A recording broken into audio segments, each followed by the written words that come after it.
The soft hum of conversation filled the restaurant, mingling with the gentle clinking of silverware against porcelain. The air carried the rich aroma of freshly brewed coffee and seared steak, drifting through the dimly lit space where diners sat at candlelit tables, absorbed in quiet conversation. The evening exuded warmth, a haven from the crisp autumn air that pressed against the large glass windows, outside where golden leaves fluttered in the cold breeze. Barron Trump sat alone at a table near the back, his tall frame relaxed, his fingers lightly grazing the rim of his water glass as he gazed out at the street beyond. The restaurant was not extravagant, not the type that demanded velvet ropes and reserved seating months in advance, but it had a quiet elegance, the kind of place where one could enjoy a meal without interruption. It had become a refuge of sorts, an escape from the suffocating presence of cameras and whispered speculations that seemed to follow him wherever he went. He had come here often, appreciating the way the waitstaff treated him no differently than any other patron. Tonight was meant to be no exception. A simple meal, an hour of solitude, then back to the demands of his world. But the universe had other plans. At a corner table, near the entrance, a young couple sat in hushed conversation, their faces partially obscured by the flickering light of the candle between them. The woman, barely in her 20s, nervously twisted a napkin between her fingers, her eyes downcast as she listened to the man seated across from her. He leaned in slightly, his shoulders tense, his voice a whisper that carried an unmistakable edge of worry. Barron hadn't meant to eavesdrop, but something in their body language pulled at his attention. The way the young man pressed his lips together, his gaze flickering toward the check that had just been placed on their table. The subtle way the woman's fingers trembled as she reached for her purse. The hesitation, the silent plea that passed between them. His eyes drifted to the waiter, who had momentarily stepped away. A decision formed in his mind before he had fully processed why. Raising a hand, he motioned for his own waiter, speaking in a quiet tone. "Could you add the check from the table near the entrance to mine? Anonymously, please." The waiter hesitated, his brows lifting slightly in surprise, but he nodded. "Of course, sir." Barron returned to his meal, making no move to look in the couple's direction again. It wasn't a grand gesture. It wasn't meant to be. A simple kindness, a fleeting moment of generosity that, to him, held little consequence. He had no way of knowing what it would mean to them. Minutes passed. The couple sat frozen when the waiter returned, confusion flickering across their faces as he informed them that their bill had been taken care of. The woman covered her mouth with her hand, her shoulders shaking, while the man's fingers curled into fists on the table, his knuckles white. He asked something, likely who had done it, but the waiter merely shook his head, true to his word. Barron finished the last sip of his drink and stood, retrieving his coat. He had done what he came to do. It was only as he turned to leave that he caught the man's face, raw with emotion, eyes shimmering under the dim glow of the restaurant lights. A face burdened with something heavy, something far beyond a meal. And then he was gone. The world outside greeted him with the crisp bite of autumn air, wrapping around him as he stepped onto the quiet street. He exhaled, shoving his hands into his coat pockets, unaware that, behind him, in the warm light of the restaurant, a single act of kindness had set something in motion. Something that would ripple far beyond this night. Something that would change everything. The wind carried the scent of rain as Barron walked down the quiet city street, his breath curling in the cool autumn air. The restaurant lights faded behind him, swallowed by the glow of street lamps casting elongated shadows on the pavement. He did not think of the meal he had just finished, nor of the young couple whose bill he had quietly covered. To him, it had been nothing more than a moment of instinct, an act so small it hardly warranted further thought. But inside the restaurant, at the corner table near the entrance, the weight of that gesture pressed down like an invisible force. The young woman, her eyes glistening, clasped her hands together as if trying to still their trembling. The man across from her exhaled shakily, his expression caught somewhere between disbelief and quiet devastation. He reached for the check, fingers tracing over the crisp edge of the paper as if needing to confirm it was real. The waiter stood beside them, his face unreadable, waiting for a response that did not come. The silence at the table was thick, charged with something deeper than gratitude, something that neither of them seemed able to put into words. The woman was the first to speak, her voice barely above a whisper. "Who?" The waiter only shook his head, true to his promise. They asked to remain anonymous. The young man leaned back in his chair, rubbing a hand over his face, exhaling as if the very air had become too heavy to hold inside his lungs. His name was Daniel, though few call him by it anymore. For months, he had worn the weight of failure like a second skin, his mind a battlefield of worry, regret, and sleepless nights spent wondering if there was still a way forward. Across from him, the woman, Sophie, pressed her lips together, blinking rapidly as she reached for his hand. Her fingers were cold, and when she squeezed, it was less for reassurance and more as if grounding herself in something tangible. They had spent the last week counting every dollar, stretching each meal, convincing themselves they could make it through just a little longer. But reality had been closing in, tightening its grip with cruel indifference. Daniel had not told Sophie everything. He had spared her the details of how dire their situation had truly become, how the last paycheck had barely covered rent, how the eviction notice sat folded in his pocket, a reminder of the inevitable. He had not told her that he had run out of options. The meal tonight had been meant as a farewell to normalcy, one last moment of pretend before the world they had built together collapsed entirely. He had planned to pay the bill, leave a few dollars for a tip, and then tell her the truth as they walked home in the cold. He had practiced the words, imagined how he would say them, how he would explain that by the end of the week they would have nowhere to go. But then this, a simple act, a meal paid for by a stranger who had walked out without waiting for gratitude, had undone something inside him. The pressure he had been carrying for months suddenly cracked, and beneath it, exhaustion settled in, a deep, aching weariness that he had no strength left to fight. His fingers curled around the check as he lowered his head, his shoulders shaking in quiet surrender. Sophie let out a breath, her voice unsteady but filled with something close to wonder. Who does something like this? Daniel could only shake his head. Someone who has no idea how much this means. The words settled between them, lingering in the dim candlelight, filling the space where hopelessness had been only moments before.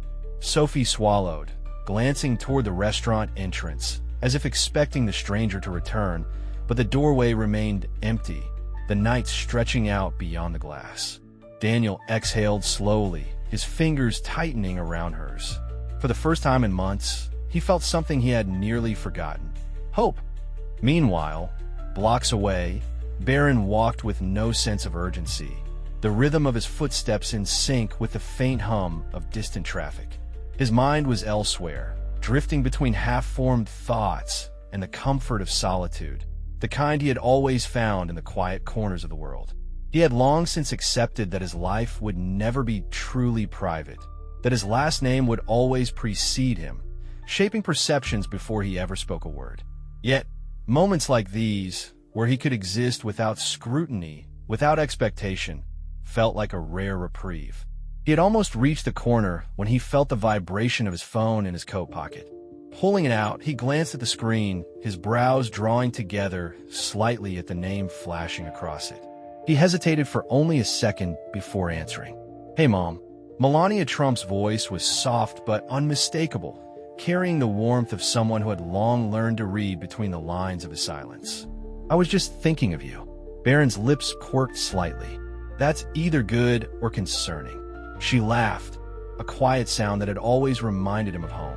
"Just good. Are you all right?" He considered the question for a moment, glancing at the city stretching before him. "Yeah," he said finally, his voice even. "Just taking a walk." There was a pause, the kind filled with the understanding that words were never needed to convey what had already been felt. "That's good," she said at last. "Sometimes, even the strongest need space to breathe." Barron nodded, knowing she could not see it, but that she would understand nonetheless. "Yeah," he murmured. "I think so too." They spoke for a few more minutes, exchanging the kind of conversation that was both familiar and grounding, the kind that reminded him that no matter where he went, there would always be someone who understood him beyond what the world chose to see. By the time he ended the call, the night had deepened, the streets quieter now, the hum of the city settling into its late-hour rhythm. Barron exhaled, slipping his phone back into his pocket as he turned toward home. Behind him, in a small restaurant where the warmth of candlelight flickered against glass windows, 2 lives had been changed without him ever knowing. And the ripples of that moment, of that single quiet act of kindness, had only just begun. The city had begun to wind down, its once busy streets now softened by the quiet hum of late-night traffic and distant sirens. The restaurant's warm glow remained, a flickering island of light against the cold evening, sheltering the last of its patrons as they lingered over empty plates and half-filled cups of coffee. At the corner table, Daniel sat unmoving, his fingers absently tracing the rim of his glass, his mind struggling to grasp the weight of the moment. The check lay before him, paid in full by a stranger who had disappeared into the night without a word, leaving behind only an absence filled with unspoken meaning. Sophie had not let go of his hand since the waiter had delivered the news, her grip steady yet gentle, grounding him in a way that words could not. She knew that money alone was not what had shaken him, knew that something far deeper had cracked open inside him, something he had worked tirelessly to keep buried beneath layers of forced resilience. For months, Daniel had fought to maintain an illusion of control, convincing himself that if he just worked harder, just endured a little longer, things would somehow realign. But reality had been merciless, unraveling his carefully constructed plans thread by thread, leaving him standing at the precipice of something he had never wanted to face. Hopelessness. He had not spoken a word aloud, not to Sophie, not even to himself, but it had been there, lurking in the silence of sleepless nights, in the weight of unopened bills, in the gnawing emptiness of a future he no longer knew how to shape. And yet, in this moment, for reasons he could not explain, that hopelessness wavered. It was absurd, really, that the simple act of a stranger covering a meal could unravel the despair that had taken root so deeply within him. And yet, here he was, sitting in the glow of a candlelit table, feeling something he had not allowed himself to feel in months. Relief. He exhaled shakily, lifting his gaze to meet Sophie's. Her eyes, always so full of quiet understanding, searched his face as if reading the thoughts he had yet to speak. When she finally spoke, her voice was barely above a whisper. "We needed this." Daniel swallowed hard, his throat tight. He nodded once, unable to form words around the sudden lump in his chest. They sat there for a while longer, neither of them speaking, the weight of the moment settling between them like something fragile, something that needed to be felt before it could be understood. Eventually, Sophie released his hand, reaching into her purse with careful deliberation. When she pulled out a small notebook, its pages frayed at the edges from years of use, Daniel recognized it instantly. It was her most cherished possession, the place where she had always written down her thoughts, her prayers, and the moments she never wanted to forget. Without hesitation, she flipped to a blank page and picked up the pen resting beside her plate. For a moment, she hesitated, her fingers tightening around the pen as she stared down at the empty space before her. Then, slowly, she began to write. Daniel watched in silence as her pen glided across the paper, her brows drawing together in quiet concentration. When she finally lifted her head, she turned the notebook toward him, revealing a single sentence scrawled across the page. "A stranger's kindness saved us tonight." Daniel exhaled, his fingers brushing lightly over the words as something deep inside him shifted. He did not know who had done this for them, did not know if he would ever get the chance to say thank you. But as he sat there, staring down at Sophie's words, he realized something he had almost forgotten. Sometimes, salvation did not come in grand gestures or perfectly timed miracles. Sometimes, it came in the quiet, in the unnoticed, in the kindness of someone who had nothing to gain.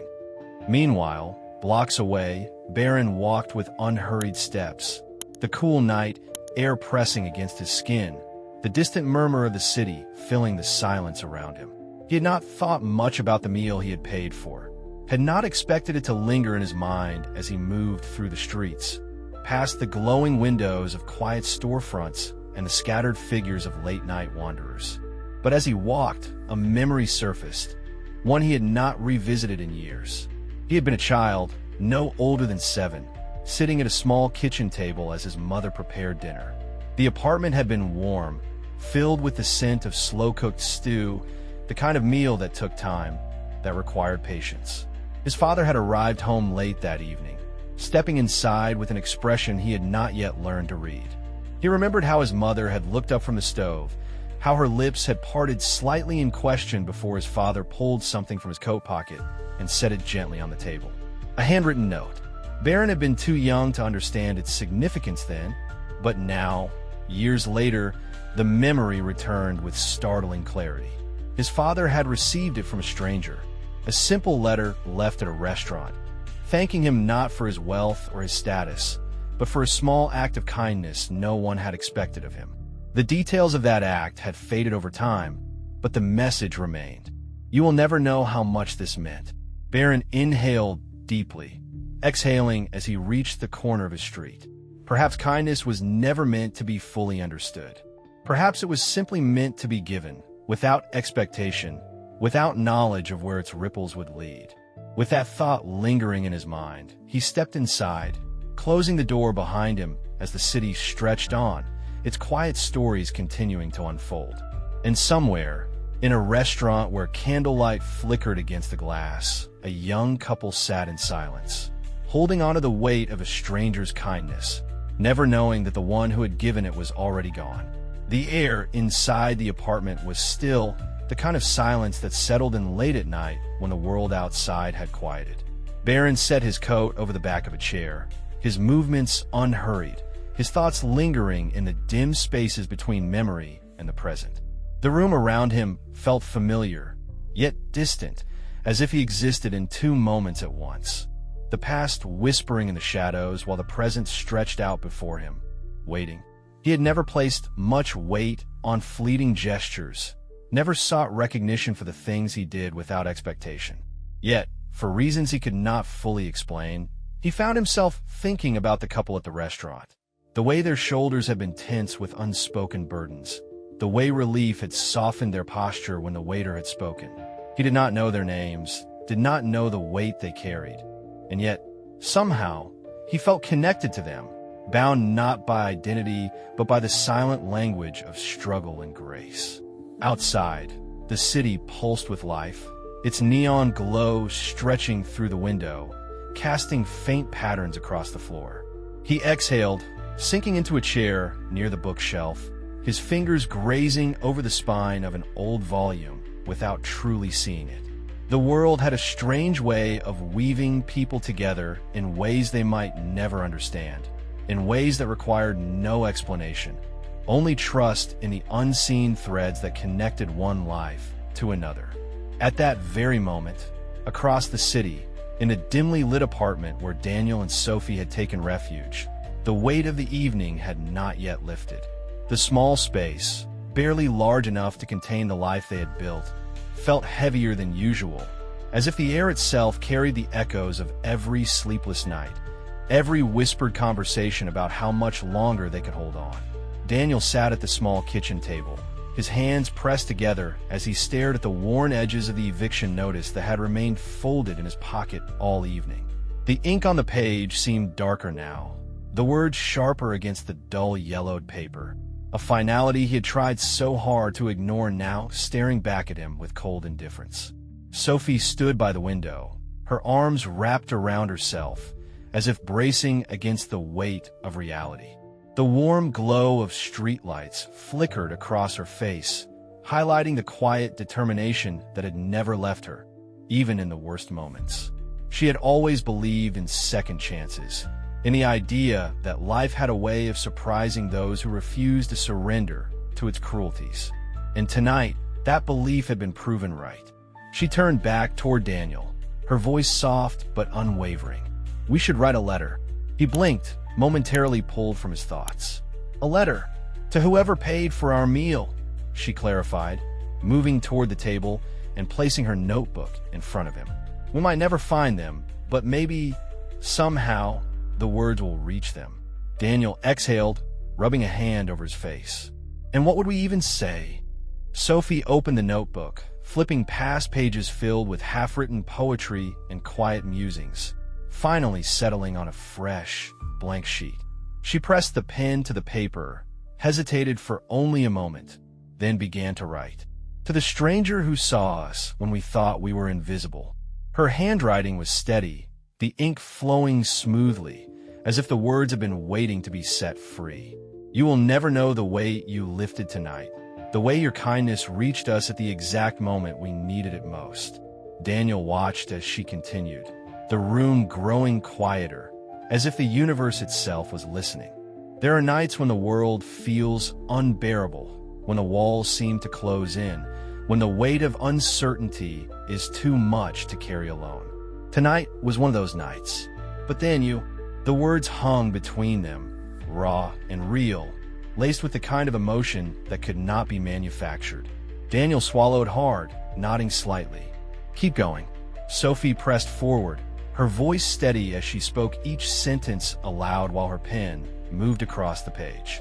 "You reminded us that the world is still good, that even in the darkest corners, light can find its way through. You did not have to see us, did not have to reach out, but you did. And because of that, we will remember this night for the rest of our lives." She paused, looking at Daniel for confirmation. He nodded, his throat tight, his heart hammering with the overwhelming realization of how much this moment had shifted everything. She wrote the final line carefully, as if sealing a prayer into the ink. "If you ever find yourself wondering whether small acts matter, know this, they do. They change everything. You changed everything." Sophie set the pen down, exhaling slowly, as if the words themselves had carried a piece of their burdens away with them. Daniel reached for her hand, squeezing gently. "How do we send a letter to someone we don't know?" Sophie smiled softly. "We don't. We just put it into the world and trust that it will find its way." And so, they folded the letter carefully, tucking it into an envelope, and placed it near the door, perhaps for a future moment, or perhaps just to remind themselves that gratitude deserved to be acknowledged, even if it could never be repaid. Miles away, Barron sat in silence, the book resting unopened in his lap, his thoughts still tangled in the memory of the evening. He did not know that, at this very moment, words written in gratitude were resting on a kitchen table in a small apartment, waiting for the world to carry them forward. He did not know that, because of a single meal, a young couple who had nearly given up would wake up tomorrow with renewed determination, ready to fight for another day. He did not know that, sometimes, the smallest actions rippled far beyond what the eye could see, touching lives in ways that could never be measured. And yet, somewhere deep inside him, he understood. The city stretched out before him, alive with possibility, its quiet streets carrying stories that would never be fully told. And in the heart of it all, an unseen connection remained, binding three strangers together in a way that neither time nor distance could ever undo. The morning light filtered through the thin curtains of the small apartment, casting a golden glow across the worn wooden floor. The world outside had already begun its restless motion, cars weaving through traffic, footsteps tapping hurried rhythms against pavement, voices blending into the morning air. But inside, within these four walls where quiet struggles had taken root, something had changed. Daniel sat at the kitchen table, his fingers wrapped around a steaming mug of coffee, his gaze lingering on the envelope resting near the door. The letter, written in a moment of raw gratitude, felt heavier than it should have, as if it carried within it all the nights of uncertainty, all the whispered conversations of fear and doubt.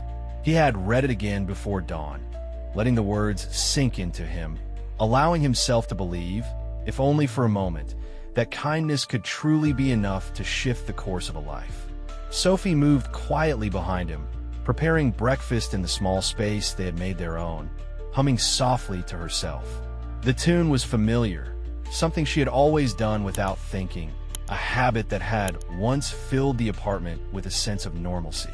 Today, for the first time in months, it did not sound out of place. As she set a plate in front of him, she glanced toward the envelope, her expression thoughtful.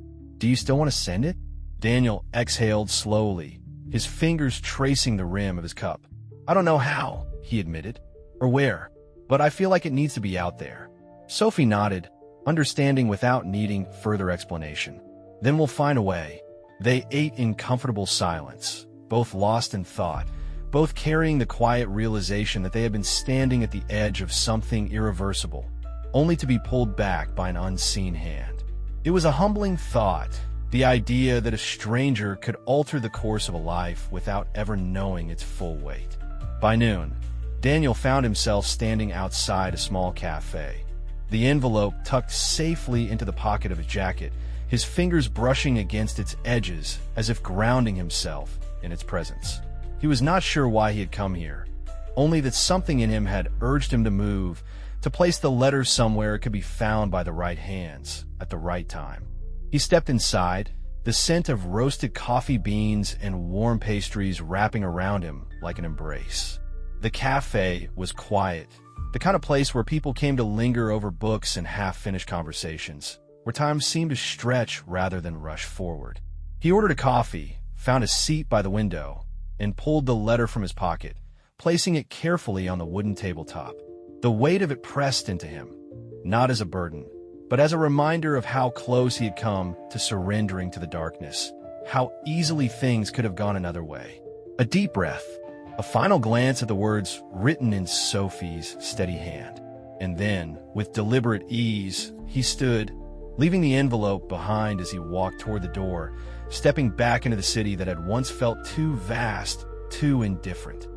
Across town, Barron sat at a different table, in a different cafe, his fingers resting lightly against the ceramic of his coffee cup.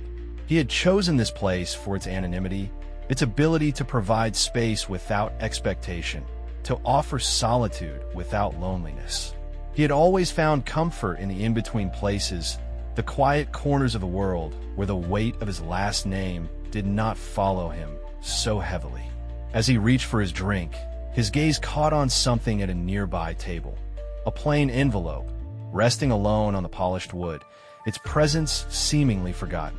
There was no name, no markings beyond the simple fold of paper, as if it had been left behind by someone who had not intended to take it with them. Curious, he hesitated only a moment before picking it up, his fingers brushing against the smooth paper, his pulse steady but expectant. He unfolded it slowly, his eyes scanning the first few lines, his breath catching slightly as the meaning settled in. To the stranger who saw us when we thought we were invisible. His grip tightened, his heartbeat suddenly loud in the quiet hum of the cafe. He read each word carefully, his mind absorbing the weight of what he held in his hands. The letter spoke of gratitude, of unseen burdens, of how a single moment had changed everything.